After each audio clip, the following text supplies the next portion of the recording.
Do you consider yourself a hard worker? Do you consider yourself to be that guy that just has to get things done super consistently over a long period of time to get any results? Or do you think you're the kind of person that can just flow through things? You just flow into your class, you flow through your assignments, you were in high school breezing and everything was just easy. You had friends, you had family, you had girlfriends. Everything just happens to flow. The thing is, the hard worker has an advantage, but the guy that flows also has an advantage. In this video, I realized that I don't have to be the guy that has to work hard for everything. I can be the flowy guy too. It's a matter of just a quick shift in the brain that I'm applying in this video. In this video, you want to know this because you don't want to be the guy that is up doing Krav Maga in the mountains, ninja flips, learning to do crazy stuff, and then loses to a basic street fight. You don't want to be the guy that has massive muscles, massive gains, massive sales, massive money, and then can't talk to a girl. The basic girl as she's in the street, loses cool, gets super anxious. Because the reason why he learned those fighting skills is because when he was 9 years old, there was a girl he wanted to talk to, and he couldn't talk to her. The guy that was the other 9-year-old that things happened to flow with, talked to the same girl, and then never became the Krav Maga Kung Fu master, but at the same time got the girl that he wanted that the other guy couldn't have. Both of them have benefits. Both of them have assets. The goal was to use both of them. In this video, I'm going to show you how. When you walk into a car dealership, the top sales managers usually are not geniuses. The guys making a bunch of money are usually not geniuses. We're not talking about billionaires. We're talking about those millionaire range, 10 mil, around that area. Like people who are just like really well off around you that you see. They're usually not super smart. You talk to them and say, hey, do you have any like sales, or how do you process this question, that question, objection handle? They don't have no complex system. They just have that aura. They just know the basic status indicators to hit that you're missing. They assume it's easy. They have high self-esteem and they do that thing. The other person though, oh, I need to learn this sales script. I need to learn this website code, this technical stuff. Oh, what am I going to do here? Oh, I got to figure out this whole process. I need 8 what's the best website provider? All that stuff is useless. You don't want to be the guy that's a genius, knows every single tool, but does not use it. But you also don't want to be the guy that's a super has access to all humans' resources, because that's where everything you want is, behind someone else's hands. There's another human on the planet that has the girl you want, the car you want, the building you want to build, the person you want to become, the fighting skills you want to gain.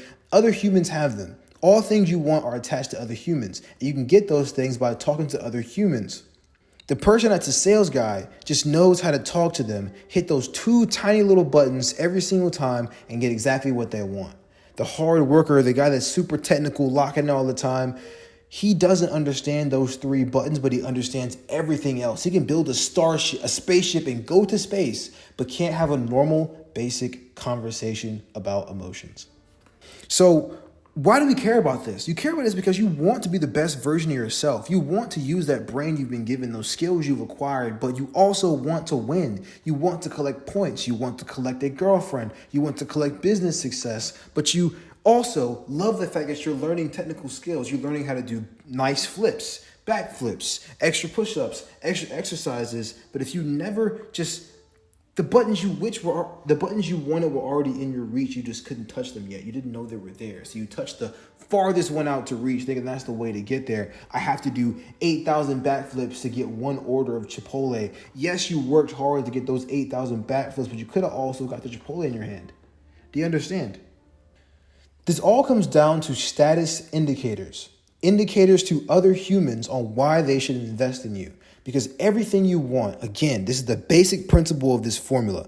Everything you want is the other hands of humans. That's number 1. Humans have things you want. Number 2, humans are easy to communicate to if you know what to show them. Number 3, humans are status-driven creatures. What does that mean? You need to show them the right status and then they will do whatever. You should look at other people. You know that whole comment where it's like, don't judge a book by its cover? Humans judge books by them covers all the time. And if you don't lean into that, you're at a disadvantage. Because if I see a book cover that's attractive, I should walk over there to that book and investigate to see what's happening. If I only open books that I think are good, the increased rate of what I get to what I want, the ratio of what I get to what I want is going to be way higher than if I don't go to the books that have good covers, because good covers are harder to get than bad covers.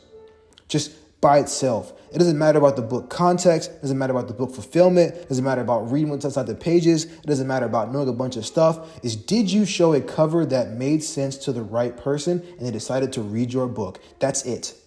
After they start reading the book, okay, it matters to fulfill them. Yeah, but if you get people in the door, enough people in the door means you can't lose. People who have this flowy life just know what to communicate. They might just work on their outfit a little more than you. You sat there and worked for 12 hours on your computer trying to figure out how to generate skills that make money, how to code websites, how to do advanced jujitsu, and they just put on a cool fit and got everything that you already had. Of course, maybe they can't fight as well as you, but they have more girls, they have more friends, and they have more protection, more resources, more money, more fulfilled life, more peace, because all they did was understand that humans need to look reasonable to other humans. Another format of this is a very complex topic, so only people who are really, really tapped in are going to understand me. But Tristan Tate said in his podcast, he was talking to people who were asking him questions. One of the folks in the chat asked him, hey, you have a Lamborghini. I don't have a Lamborghini. How do I get girls? How do I get friends? It's hard to communicate my value. He said the Lamborghini only buys you 2 seconds of interaction. What does that mean? Combine that with the fact that when I did my cold call outreach, the only reason why I got access to the decision maker, why he even bought my shit from me in the first place, was because I said NCCU, the college that he went to. Everything else didn't matter. The fact that I said the same college he said, it got me in the door. 2 seconds. That's the same exact 2 seconds that Tristan Tate got with his Lamborghini. It's the same exact 2 seconds you get when you have a nice outfit on. There's plenty of ways to do status indicators. You can just stack them on top of each other. Some people just have so many in one post that you just are compelled to walk toward this person. You feel like whatever's behind this book cover could be worth my time. And then the fact they have so many status indicators just means this is the right area to walk into, even if it's not necessarily super fulfilling. They can have less content behind the cover if they have a nice book cover. Do you understand what I'm saying? So what does this actually mean? A Lamborghini and a nice outfit are the same. A cool background, a nice hooking background, and a phone call saying you're college alumni is the same thing. It doesn't matter.